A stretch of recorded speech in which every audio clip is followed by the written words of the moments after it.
بسم الله الرحمن الرحيم إن الحمد لله نحمده ونستعينه ونستغفره ونؤمن به ونتوكل عليه ونعوذ بالله من شرور أنفسنا ومن سيئات أعمالنا من يهده الله فلا مضل له ومن يضلله فلا هادي له ونشهد أن لا إله إلا الله وحده لا شريك له ونشهد أن سيدنا ومولانا محمدا عبده ورسوله صلى الله عليه وعلى آله وأصحابه وأزواجه وذرياته وأهل بيته وسلم تسليما كثيرا كثيرا.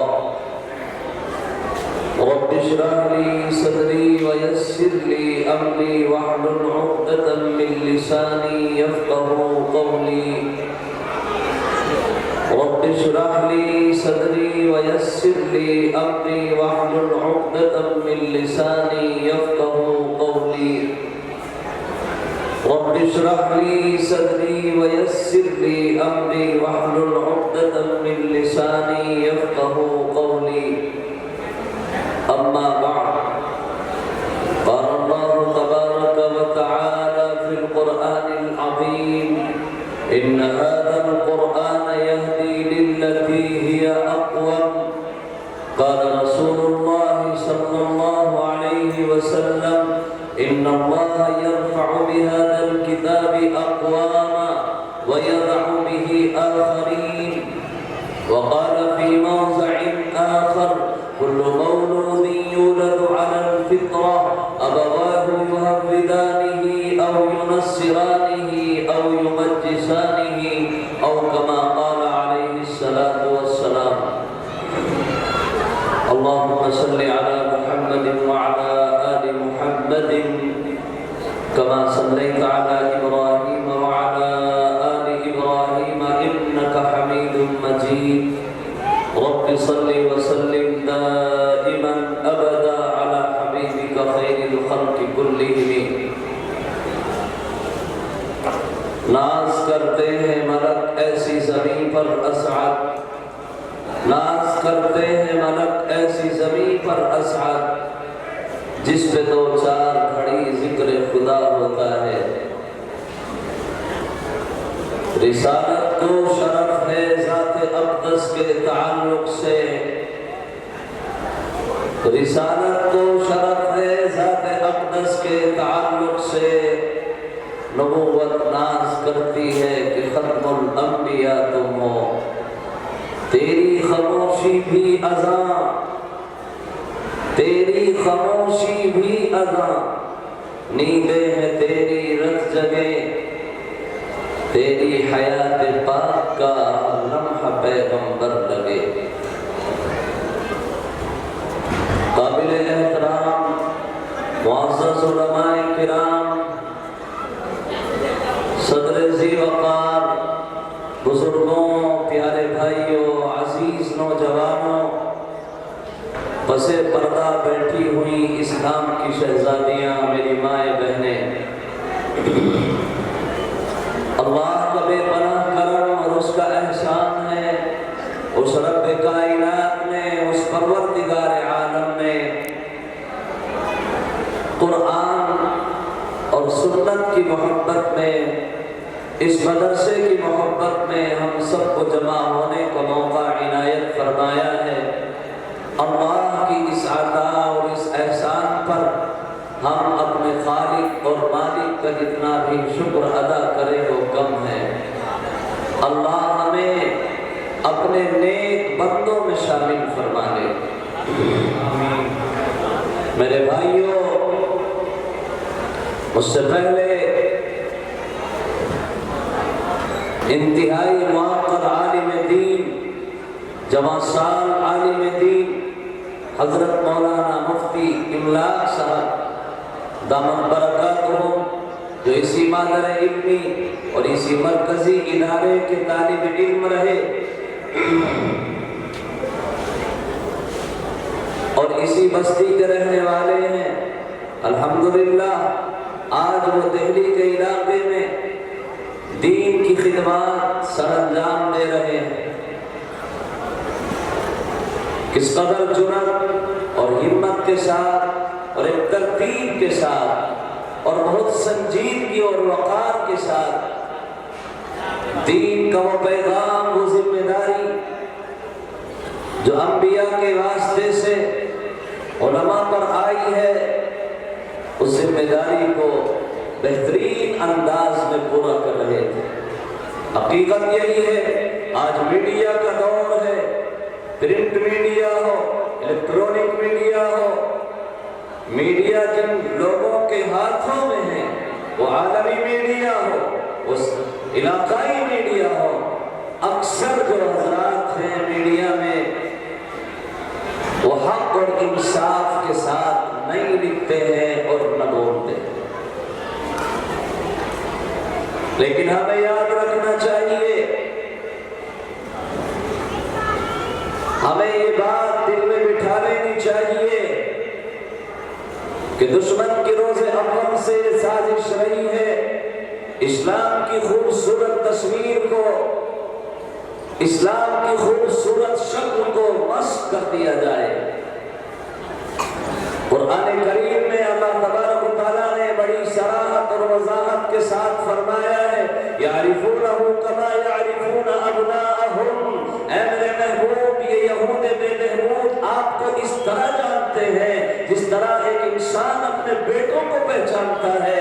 آپ کی تمام تر خصوصیات اور آپ کی صفات اور آپ کے صحابہ کی صفات ان کی کتابوں میں لکھی ہوئی، لیکن اللہ نے قرآن کریم میں بڑی وضاحت کے ساتھ فرمایا ہے، لَتَجِدَنَّ أَشَدَّ النَّاسِ عَدَاوَةً لِلَّذِينَ آمَنُوا الْيَهُودَ وَالَّذِينَ أَشْرَكُوا۔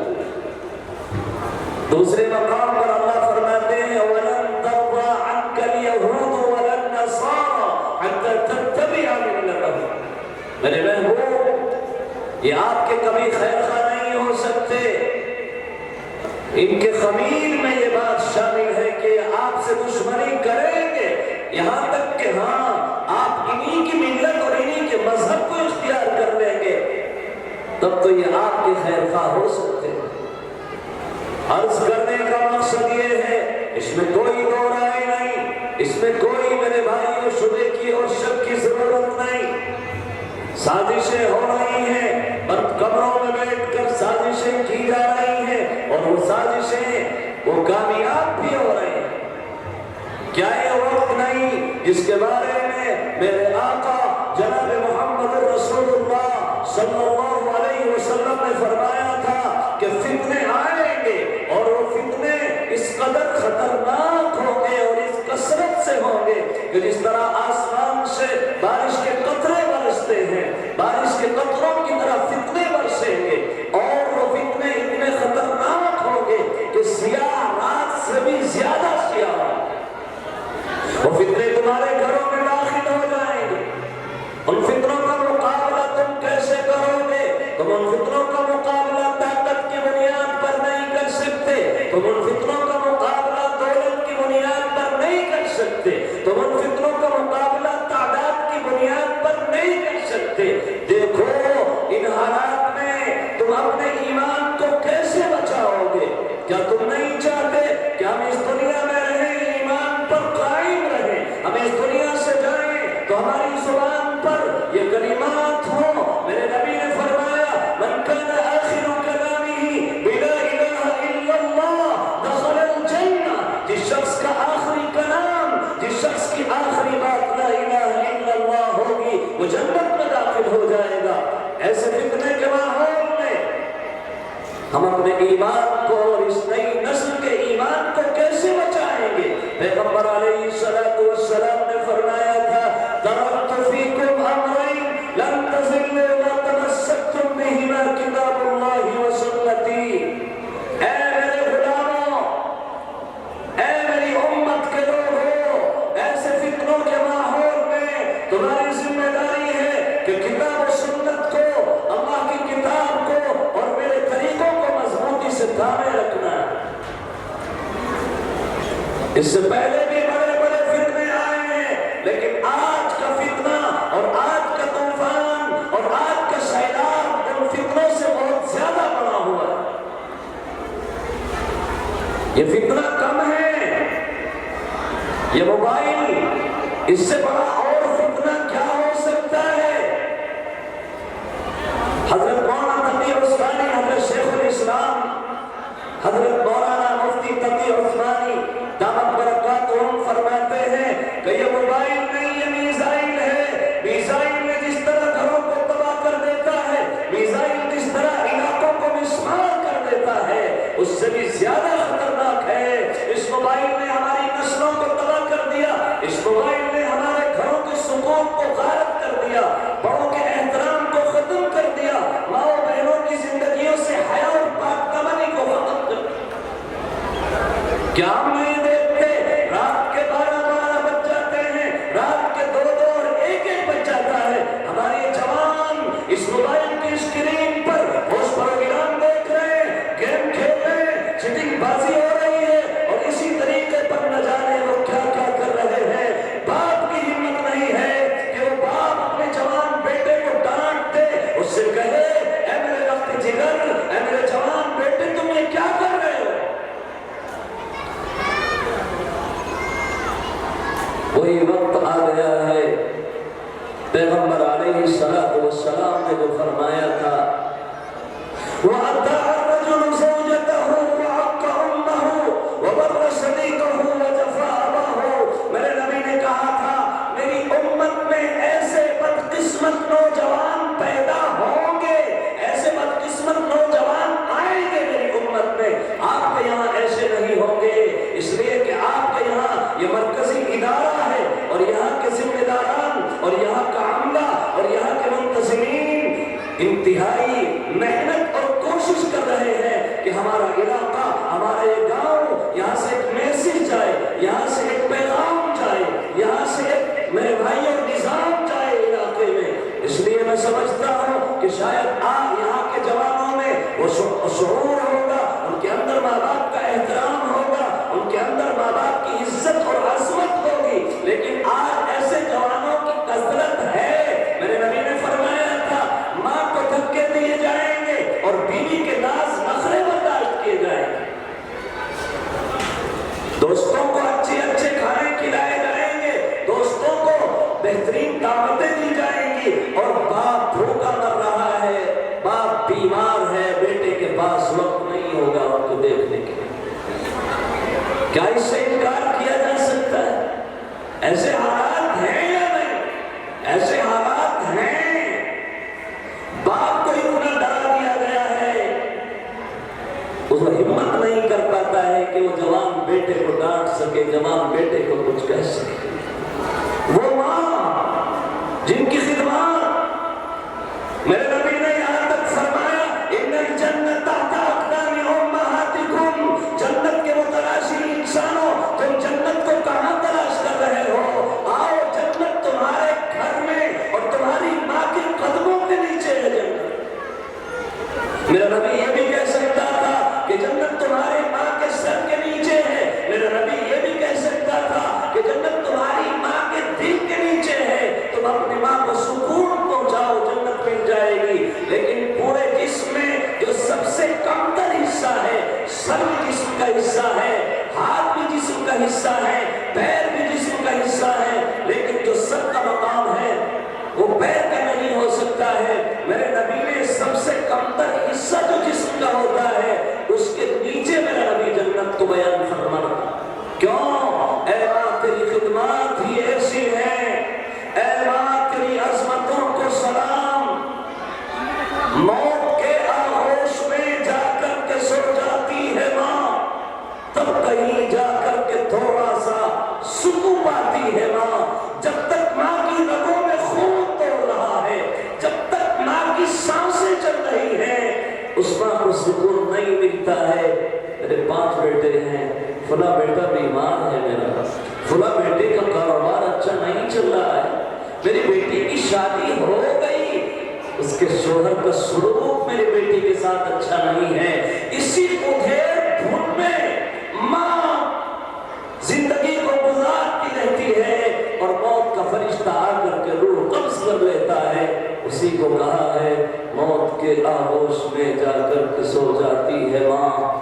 کہیں جا کر کے تھوڑا سا سکون پاتی ہے ماں. اس ماں کو دھکے نہیں دیے جا رہے. اس ماں کی آنکھوں میں آنکھیں ڈال کر آج کا نوجوان بات نہیں کر رہا ہے. ہم گاڑی میں سفر کر رہے ہیں, سیٹ نہیں ملی سفر کرتے وقت.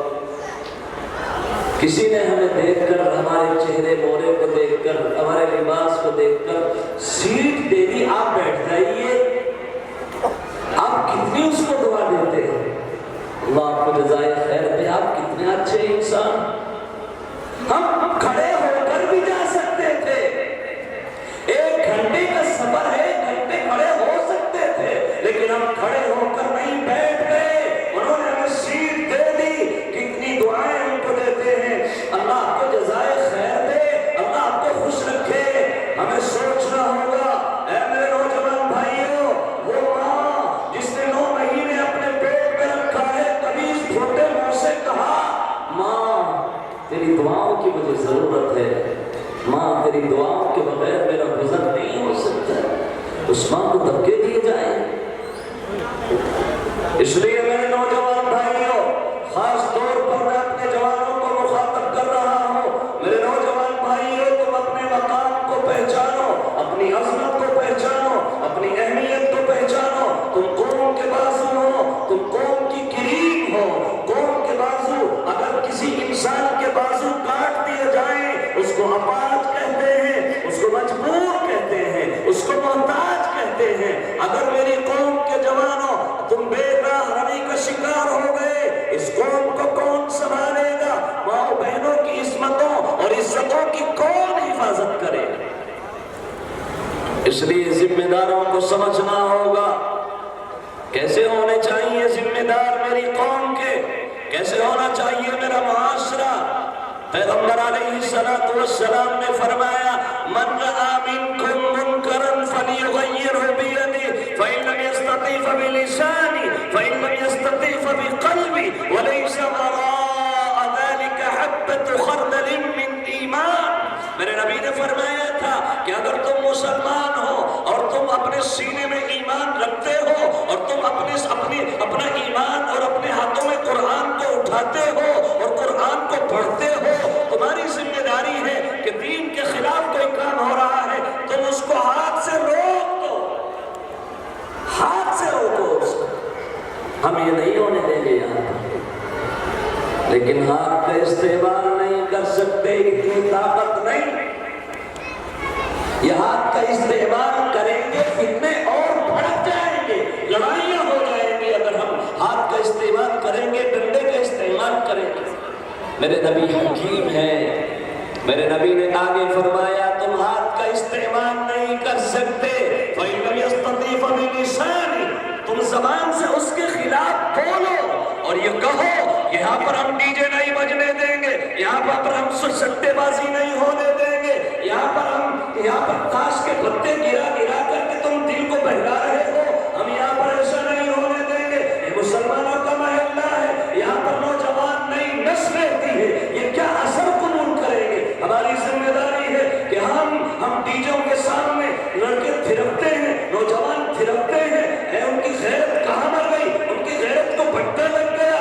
ذمہ داری ہے جوانوں کی, وہ ایسی تنظیم بنائیں, وہ ایسا نظام بنائیں, ان کے ہاتھوں پر بزرگوں کا, ان کے سروں پر بزرگوں کا ہاتھ ہو, ان کے سروں پر علماء کا ہاتھ ہو, اور وہ یہ کہیں کہ ہم اس محلے میں, یہاں پر مسلمانوں کا محلہ رہتا ہے, یہاں پر علماء رہتے ہیں, یہاں پر مدرسہ ہے, یہاں پر مسجدیں ہیں, یہاں پر پاک دامن عورتیں رہتی ہیں, ہم یہاں پر ڈی جے نہیں بجنے دیں گے, ہم یہاں پر جوئے بازی اور سٹے بازی اور گیم بازی اور یہ تمام چیزیں ہم نہیں ہونے دیں گے. ہم اس کے خلاف زبان سے تقریر کرو, اس کے خلاف زبان سے بولو, لیکن زبان میں بھی اتنی طاقت نہیں, زبان کا استعمال بھی نہیں کر سکتے. یہ زبان کا استعمال بھی مصلحت شرعی کے خلاف ہے. زبان کا استعمال کریں گے, لڑائیاں ہو جائیں گی, فتنے بڑھ جائیں گے. میرے نبی نے فرمایا فَإِن لَمْ يَسْتَطِعْ فَبِقَلْبِهِ, اب اس کو دل میں برا سمجھو. اور دل میں برا سمجھنے کا مطلب یہ نہیں ہے بس دل میں برا سمجھ لیا, ایک گھڑن ہونی چاہیے, ایک تڑپ ہونی چاہیے, ایک بے چینی ہونی چاہیے, اور دل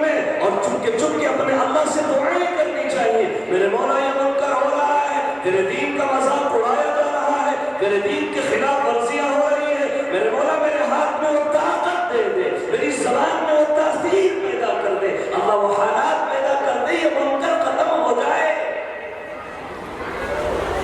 دل میں برا سمجھنے کا مطلب یہ ہے، اور اگر ایسا بھی نہیں ہے تو سنو، وَلَيْسَ وَرَاءَ ذَلِكَ حَبَّةُ خَرْدَلٍ مِّنْ ایمان۔ میرے نبی نے فرمایا ہاتھ کا استعمال بھی نہیں کر سکتے، زبان سے بھی نہیں بول سکتے، اور دل میں بھی برا نہیں سمجھ رہے، بلکہ تھرک رہے ہیں، ناچ رہے ہیں، گانوں کے عادی ہو گئے، گانوں کے شوقین ہو گئے۔ تو یاد رکھو میرے نبی کے اس فرمان کی روشنی میں اب ہمارے پاس ایمان نہیں ہے، ایمان کے فوٹو ہیں، ایمان کی نمائش ہے، ایمان کے ڈھنڈورے پیٹے جا رہے ہیں، ایمان نہیں ہے ہمارے پاس۔ ہمیں محاسبہ کرنا ہوگا، ہمیں اس حدیث کو سامنے رکھ کر کے زندگی گزارنی ہوگی۔ ہماری تہجد، ہمارا نماز پڑھنا، ہمارے روزے رکھنا، میرے بھائیوں یہ سب بیکار نہ ہو جائے۔ ہمیں یاد کرنا ہوگا اس وقت کو، اس حدیث کو، کہ ایک بستی کو الٹنے کے لیے اللہ تبارک و تعالیٰ نے فیصلہ کر لیا اور فرشتوں کو بھیج دیا کہ اس بستی کو الٹ دیا جائے، اس کو تباہ کر دیا جائے۔ فرشتے واپس آتے، اللہ اس بستی میں تیرا ایک نیک اور محبوب اور مقبول بندہ رہتا ہے، جو تہجد پڑھتا ہے، جو تیری مرضی کے خلاف پلک جھپکنے کے برابر بھی کام نہیں کرتا ہے، تیری خلاف ورزی اس سے نہیں ہوتی ہے، اللہ کیا اس کے ساتھ بستی کو تباہ کر دے، اس کے ہوتے ہوئے بستی کو ہلاک کر دے؟ اللہ فرماتے ہیں، ایک روایت میں یہاں ہے کہ ہاں اسی کے ساتھ اس بستی کو ہلاک کر دو، اور ایک روایت میں یہ ہے کہ عذاب اسی سے شروع کرو، اس لیے کہ میرے دین کا مذاق اڑایا جا رہا ہے، میرے دین کی خلاف ورزیاں ہو رہی ہیں، اور وہ تہجد اور سب کچھ کر رہا ہے، اس کے ماتھے پر شکن نہیں آتی، میرے مولا یہ دین کا مذاق اڑایا جا رہا ہے، دین کے خلاف کام ہو رہے ہیں، اور اس کے رگ میں اور اس کے پہنوں میں دھڑکتا ہوا جو دل ہے اس میں بے چینی پیدا نہیں ہوتی تھی۔ اس لیے ہمیں آج کے اس جلسے کا پیغام اور اس جلسے کا مقصد یہی ہے، یہ روایتی جلسہ نہیں، یہ مرکزی ادارہ ہے، اور صرف یہ اس گاؤں کا ادارہ نہیں، یہ پورے اس علاقے کا مرکزی ادارہ ہے۔ حضرت اقدس ہم سب کے مخدوم و محترم، اس مدرسے کی جان اور اس مدرسے کے روح رواں اور بہت ہی مخلص باپ کے بیٹے، انتہائی امانت دار اور انتہائی مخلص اور انتہائی دیوانگی کے ساتھ کام کرنے والے تھے حضرت کے والد محترم۔ تو ایک عظیم باپ کے عظیم سپوت حضرت مولانا سعید احمد صاحب دامت برکاتہم، آئینہ ساز ہے جو اس میں گرامی ہے سعید، آئینہ ساز ہے جو اس میں گرامی ہے سعید، محتمل لاکھ نگر ان کا نہیں کوئی مسیح۔ انہوں نے اس مدرسے کو مرکزی ادارہ بنا دیا ہے، اور پورے علاقے کی نظریں اس مدرسے کی طرف ہیں، پورا علاقہ بڑی امیدیں اس مدرسے سے لگائے ہوئے ہیں۔ میں تو کہوں گا حضرت مولانا سعید صاحب سے اور یہاں کے عملے سے اور یہاں کی منتظمہ کمیٹی سے اور حضرت مولانا سعید احمد صاحب دامت برکاتہم سے کہ صرف یہیں تک اپنی ذمہ داری کو محدود نہیں کرنا ہے، بلکہ اپنی ذمہ داری کو بڑھائیے، اپنے قدموں کو وسیع کیجیے۔ اب وقت آ گیا ہے، اب وقت آ گیا ہے اور وقت کی ضرورت ہے، وقت ہمیں آواز لگا رہا ہے کہ اپنی ذمہ داریوں کو بڑھاؤ، اپنے قدموں کو وسیع کرو۔ ہمارے وہ بچے جو کالجوں میں پڑھتے ہیں، ہمارے وہ بچے جو یونیورسٹیوں میں پڑھتے ہیں، ہمارے بچے جو اسکولوں میں پڑھتے ہیں، ہمیں اس سے انکار نہیں، ہم تو یہاں تک کہتے ہیں میری قوم کو بہترین وکیلوں کی ضرورت ہے، ایسے وکلا کی ضرورت ہے جو بہترین قانون سے واقف ہو، قانون کی کتابوں میں ازبر ہو، اور وہ ججوں کی آنکھوں میں آنکھیں ڈال کر کے ان سے انصاف کی دہائی دے سکے، ان کے سامنے ان کی آنکھوں میں ڈال کر ظلم کے خلاف آواز لگا سکے۔ ایسے ڈاکٹروں کی ضرورت ہے میری قوم کو اور مسلمانوں کو کہ جو بہترین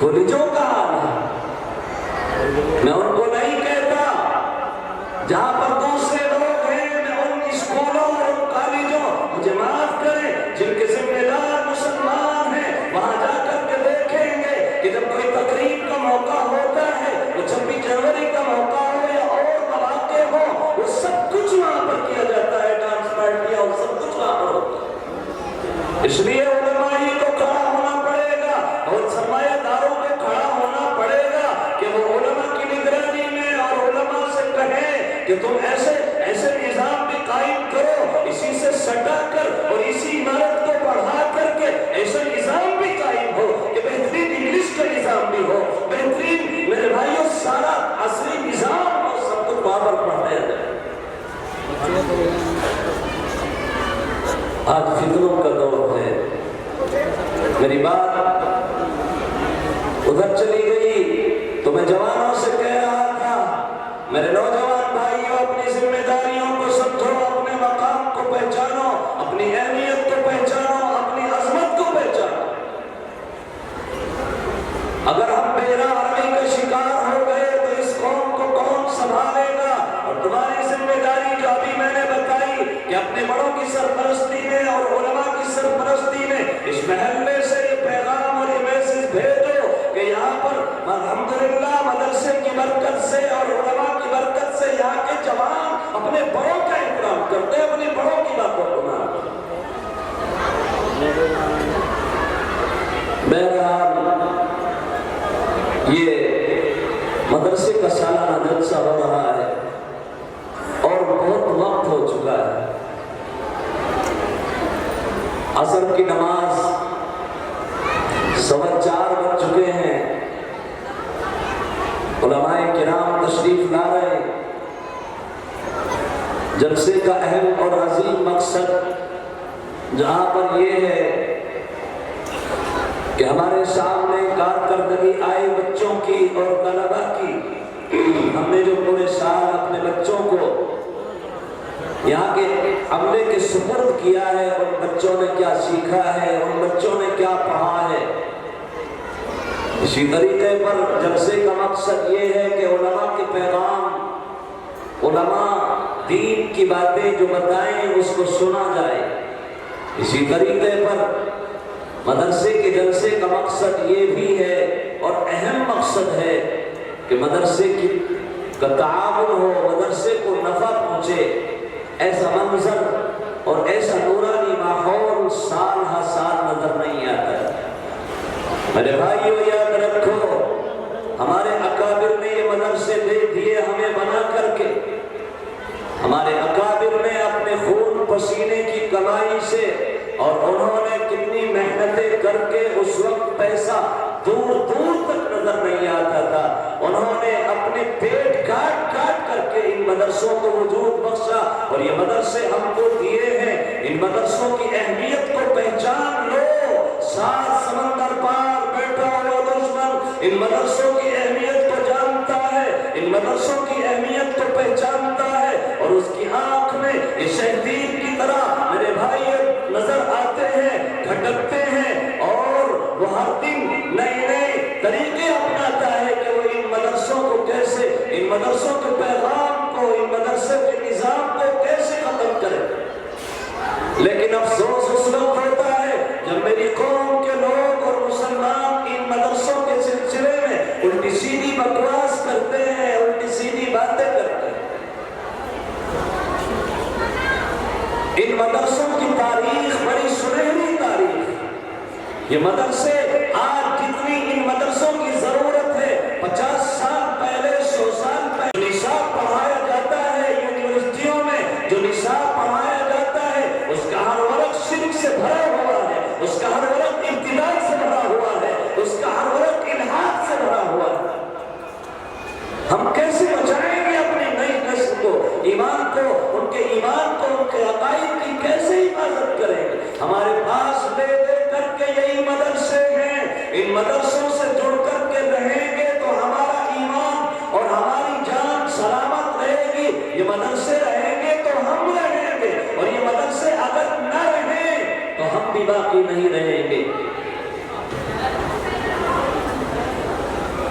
میرے بھائیوں غور کرو، آپ وہیں چلے جاؤ پیغمبر علیہ السلام کی بعثت سے پہلے جب تک یہ قرآن نہیں آیا تھا، جب تک اس طرح مدرسوں کا نظام نہیں تھا، کیسے ماحول تھا، کیسے حالات تھے اس وقت؟ انسان انسانیت کو بھول چکا تھا، انسان جوئے اور سٹے بازی میں اپنے بیوی بچوں تک کو ہار جاتا تھا، شراب خوری کا وہ اتنا عادی ہو گیا تھا کہ وہ صبح کی شراب الگ ہے، دوپہر کی شراب الگ ہے، شام کی شراب الگ ہے، وہ شراب کا اتنا کھوگر اور اتنا عادی ہو گیا۔ یہاں تک ہے حدیث قدسی جب ہم پڑھتے ہیں ان اللہ نظر الى قلوب بنی آدم فلقد عربهم وعجمهم، اللہ نے انسانوں کے دلوں کو چھانک کر کے دیکھا تو انسانوں کے دل بالکل سیاہ ہو چکے تھے، عرب کے لوگوں کے دل بھی سیاہ ہو چکے تھے، عجم کے لوگوں کے دل بھی سیاہ ہو چکے تھے۔ اللہ کو اپنے بندوں پر ترس آیا اور اللہ نے امن و شانتی اور انسانیت کا درس دینے کے لیے حضرت نبی پاک صلی اللہ علیہ وسلم کو دنیا میں مبعوث فرمایا۔ آپ آئے ہیں، آپ نے کوہ صفا پر چڑھ کر کے ایک آئینہ دکھایا لوگوں کو، اے لوگوں آؤ میں ایک آئینہ لے کر کے آیا ہوں، اس آئینے کو دیکھ کر کے اپنے داغوں کو صاف کر لو، آؤ میں وہ قرآن لے کر کے آیا ہوں، میں اللہ کا کلام لے کر کے آیا ہوں، آؤ تم اپنے دلوں کو صاف کر لو۔ لیکن بجائے اس کے کہ وہ اپنے دلوں کو صاف کرتے اور اپنے دلوں کو صاف کر کے ایک نظام، ایک بہترین معاشرے کو تشکیل دی جاتی، انہوں نے اسی آئینے کو ختم کرنے کا نظام بنا دیا۔ پیغمبر علیہ السلام کے خلاف کس طرح کی کتنی خطرناک سازشیں تیار ہونے لگی۔ جناب ابو طالب کے پاس وفود بنا کر کے جماعت کی شکل میں جا رہے ہیں اور جا کر کے جناب ابو طالب پر رو اور جناب ابو طالب سے کہہ رہے ہیں کہ اپنے بھتیجے کو سمجھاؤ، انہوں نے ایک نیا کام شروع کر دیا۔ جب کئی مرتبہ جناب ابو طالب کے پاس آئے تو جناب ابو طالب نے پیغمبر علیہ السلام کو بلایا اور آپ سے کہا اے میرے بھتیجے، میں اب بوڑھا ہو گیا ہوں، میرے کمزور کانوں پر اتنا بوجھ نہ ڈالو جسے میں برداشت نہ کر سکوں۔ پیغمبر علیہ السلام کی مبارک آنکھوں میں آنسو آ گئے، کسی خوف کی وجہ سے نہیں، کسی ڈر کی وجہ سے نہیں۔ میرے نبی نے کہا اے میرے چچا، آپ مکے کی طاقت اور مکے کی تلواروں سے مرعوب ہو گئے، سنو میں پیچھے ہٹنے والا نہیں ہوں، سنو لو وضعت الشمس في يميني والقمر في يساري ما تركت هذا الامر، جاؤ آسمان سے سورج کو توڑ لاؤ، جاؤ آسمان سے چاند کو توڑ لاؤ اور میرے دائیں اور بائیں ہاتھ میں رکھو اور تم یہ سمجھو کہ میں اس ذمہ داری سے پیچھے ہٹ جاؤں گا۔ تمہاری یہ غلط فہمی ہے، جب واؤ جوڑ کی آندھی چلے، طوفان آ جائے، مٹانے کو میرے شدادیہ حامان آ جائے، کسی دھمکی کسی ڈر سے میرا دل کھٹ نہیں سکتا، مجھے فرض ادا کرنا ہے، اس سے رک نہیں سکتا۔ میں کہوں گا ہر اس شخص کو جو دین کا کام کرنا چاہتا ہے، ہر اس شخص کو جو دینی خدمات کرنا چاہتا ہے، جو دین کے کاموں میں آگے بڑھنا چاہتا ہے، اس کو ان الفاظ کو، میرے نبی کے ان الفاظ کو اپنے سینے میں، اپنے دل کی ڈائری میں اور اپنے سامنے رکھنا پڑے گا۔ حالات آئیں گے اور طرح طرح سے مخالفتیں ہوں گی، لیکن اس کو یہی کہنا ہے جب واؤ جوڑ کی آندھی چلے، طوفان آ جائے، مٹانے کو میرے شدادیہ حامان آ جائے، کسی دھمکی کسی ڈر سے میرا دل گٹ نہیں سکتا، مجھے یہ فرض ادا کرنا ہے، اس سے رک نہیں سکتا۔ کیسے معاشرہ تشکیل ہوا، کیسے افراد تیار ہو گئے، خود نہ تھے جو راہ پر اوروں کے ہادی بن گئے، کیا نظر تھے جس نے مردوں کو مسیحا کر دیا۔ اس لیے میرے بھائیوں، آج بھی وہی حالات پیدا کیے جا رہے ہیں، آج بھی وہی حالات پیدا ہو چکے ہیں۔ ان حالات کا مقابلہ اگر کیا جا سکتا ہے، ان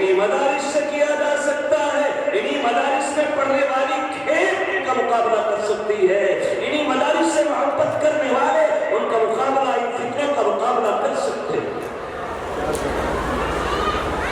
وہ تاریخ ہے. اور پھر انگریزوں کے زمانے کی تاریخ کو پڑھ کر کے دیکھیں. اور میں پھر اپنا کام شروع کر رہا ہوں. میرے بھائیوں، انگریزوں کی تاریخ جب ہم پڑھتے ہیں، ان مدارس کی اہمیت ہمیں ہمارے سامنے اور صاف اور واضح انداز میں آ جاتی ہے. ظالم انگریز جب اس ملک پر مسلط ہوتا ہے، اور ظالم انگریز جب اس ملک کا سیاہ اور سفید کا مالک بن جاتا ہے، اور یہاں پر ظلم اور ستم کے وہ پہاڑ توڑ دیتا ہے کہ انسان کی روح کاپ جاتی ہے ان ظلم و ستم کے حالات کو سن کر کے اور بیان کر کے.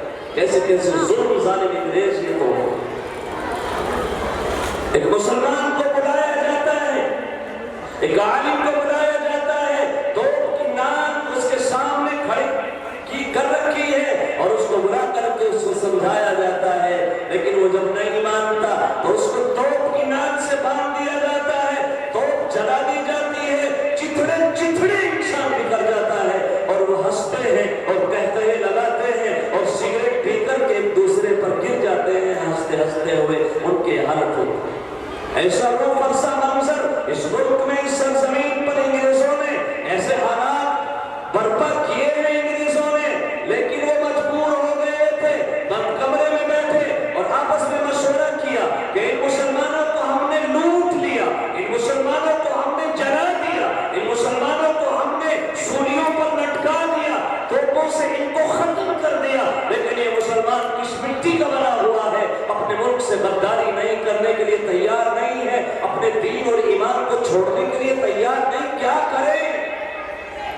بند کمروں میں بیٹھتے ہیں اور مشورہ ہوتا ہے، اور پھر باہر آتے ہیں اور حکومت کو اپنا بل اور اپنا ایجنڈا ان کو بتاتے ہیں، اور یہ کہتے ہیں کہ اب ہم کسی کو نہیں ماریں گے، ہم کسی کو نہیں کاٹیں گے، ہم کسی کو نہیں جلائیں گے، ہم کسی کو سولی پر نہیں لٹکائیں گے، بلکہ اب ہمیں ایک نظام ایسا بنانا ہے، ہندوستان کے لوگوں کی ذہنوں کو تبدیل کرنا ہے، ان کی سوچوں کو بدلنا ہے. ان کی سوچ بدل جائے گی، حالات خود بخود ہمارے حق میں ہو جائیں گے. اس کے لیے لٹے پٹے مسلمانوں کے پاس انگریز وفود بنا کر کے آئے، جماعت بنا کر کے آئے اور کنڈیاں بجائیں، اور یہ کہہ رہے ہیں مسلمانوں سے تم لٹ چکے ہو، تم پٹ چکے ہو، تمہاری معیشت تباہ ہو چکی. یہ چھوٹے چھوٹے بچے ہیں تمہارے، انہیں کہاں سے کھلاؤ گے، انہیں کہاں سے پڑھاؤ گے؟ ان بچوں کو ہمیں دو، ہم تمہارے بچوں کو پڑھائیں گے، ہم تمہارے بچوں کو لکھائیں گے، ہم تمہارے بچوں کو لباس دیں گے، ہم تمہارے بچوں کو کھانا دیں گے، ہم تمہارے بچوں کو وظیفہ دیں گے. یہ آواز حجت الاسلام مولانا قاسم نانوتوی کے کانوں میں پہنچتی ہے. آپ تڑپ جاتے ہیں، علماء کو بلاتے ہیں اور علماء سے کہتے ہیں، اے علماء کی جماعت، آج انگریز پہلے سے خطرناک روپ اختیار کر کے آیا ہے. پہلے وہ ہماری جان کا دشمن تھا، آج وہ ہمارے سینے میں رکھے ہوئے ایمان کا دشمن ہے، ہماری نئی نسل کے ایمان کا دشمن ہے. جاؤ وہ مسلمانوں کے علاقوں میں جاؤ، گلیوں میں جا کر کے اعلان کرو کہ وہ حجت الاسلام کے پاس وہ منصوبہ ہے، مولانا قاسم نانوتوی کے پاس وہ نظام ہے. جب اس نظام کو اپنایا جائے گا، جب اس نظام کو بروئے کار لایا جائے گا، تو ہندوستان میں ایسی جماعت تیار ہوگی جو دیکھنے میں ہندوستانی ہوگی، لیکن ان کی سوچ صدیق اکبر کی سوچ ہوگی، فاروق اعظم کی سوچ ہوگی. دارالعلوم کی بنیاد رکھی گئی، مظاہروں کی بنیاد رکھی گئی، اور یہ کہو مسلمانوں سے کہ ہم کھلائیں گے تمہارے بچوں کو، ہم تمہارے بچوں کو کمرہ دیں گے، ہم تمہارے بچوں کو کھانا دیں گے، اور ایسی جماعت تیار ہوگی. آپ غور کرو مسلمانوں. اور اس وقت اگر حجت الاسلام مولانا قاسم نانوتوی کھڑے نہ ہوتے اور ان مدرسوں کا جھاگ نہ بچھاتے، ان مدرسوں کا نظام برپا نہ کرتے، تو آج یہاں کے حالات کیا ہوتے؟ اس لیے علامہ اقبال کہہ کر کے گئے ہیں، اے لوگوں ان مدارس کو چلنے دو، ان مدارس کی حمایت کرو، ان مدارس کو چلانے والوں کی حمایت کرو، ان کا ساتھ دو، ان کے ساتھ کھڑے ہو جاؤ. کیوں میں یورپ کا دورہ کر کے آیا ہوں، یورپ کے حالات بہت زیادہ خراب ہیں. اگر یہاں مدرسوں کا نظام نہیں رہے گا، یہاں کے حالات اور بھی زیادہ بدتر اثر ہو جائیں گے. الحمدللہ اللہ نے یہ عظیم ادارہ عمارت کے اعتبار سے انتہائی مضبوط عملے کے اعتبار سے انتہائی مضبوط، ذمہ دار کے اعتبار سے انتہائی مضبوط ہے۔ ہم کس چیز کا انتظار کر رہے ہیں؟ ہم بغیر کسی شک اور شبے کے، اور آپ کی یہ تعداد اور آپ کا یہ سلیقہ، آپ کا یہ وقار بتا رہا ہے کہ ہمیں اس مدرسے سے، ہم اس مدرسے سے انتہائی محبت کرتے ہیں۔ یہ مدرسہ ہمارا قلب ہے، یہ مدرسہ ہماری دل کی ہڈی ہے، یہ مدرسہ ہمارا دل ہے، یہ مدرسہ ہماری جان ہے۔ ہم اس مدرسے کے لیے اپنی جانوں کو، اپنے مالوں کو، اپنی صلاحیتوں کو، اپنے اوقات کو، ہر چیز کو قربان کرنے کے لیے تیار ہیں بھائی؟ ہاتھ اٹھا کر کے بتائیں، تیار ہیں؟ میری قوم میں جب تک ایسے افراد، ایسے جوان، ایسے بزرگ رہیں گے، میری قوم کو کوئی مٹا نہیں سکتا۔ یریدون لیطفئوا نور اللہ بافواہہم واللہ متم نورہ ولو کرہ الکافرون۔ نور خدا کفر کی حرکت پہ خندہ زن، پھونکوں سے یہ چراغ بجھایا نہ جائے۔ مایوس ہونے کی ضرورت نہیں ہے، خوف کرنے کی ضرورت نہیں۔ اس لیے بغیر کسی تاخیر کے، بغیر کسی تمہید کے میں اعلان کرتا ہوں، میرا کون سا جوان، اسلام کا شہزادہ، اسلام کا سپوت کھڑے ہو کر کے بتاتا ہے